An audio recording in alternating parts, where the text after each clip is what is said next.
আচ্ছা দিদি, ভারতে তো গরু কাটা বন্ধ, তাহলে মুসলমানেরা কতটুকু জব্দ হচ্ছে? জব্দ আমরাই হচ্ছি। আচ্ছা দাদু, সরকার তো বলেছে গরুর কাঠ বানাতে, আপনি কি বানিয়েছেন?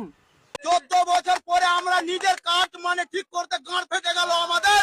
গরুর কাঠটা কিভাবে আমরা ঠিক করব? আচ্ছা দিদি, আপনি বলেন তো, সরকার তো বলেছে 14 বছরের উপরে গরু কাটতে হবে, তো এই কথাটাকে আপনি কতটুকু সমর্থন করেন?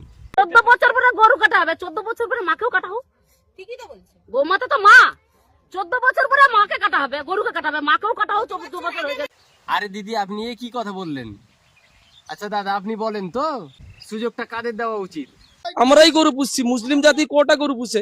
আমরা চাইছি এবারের মতন আমাদেরকে সুযোগ দিবা হোক। আচ্ছা, শুভেন্দুকে নিয়ে এসে আপনারা কি করলেন? জয় শ্রীরাম করে নিয়ে এলাম, আমাদের এত বড় ক্ষতি। বীজ দাও, আমাদের বাচ্চাদেরকেও খাইয়ে দেবো, আমরাও খেয়ে মরে যাবো। না না, আপনাদের মরতে হবে না তো। যদি মরতে হয় তাহলে শুভেন্দু অধিকারীকে মরতে হবে। আর আরেকটি কথা, আপনারা যারা ভারতের যত দাদা দিদিরা আছেন, সবাই গিয়ে শুভেন্দু অধিকারীকে ধরেন এবং তার পাছাতে যত গরু আছে একবারে ভরে দেন, বুঝতে পারলেন? না হলে কিন্তু সবকিছু ঠিক হবে না। এটাই করতে হবে আপনাদের।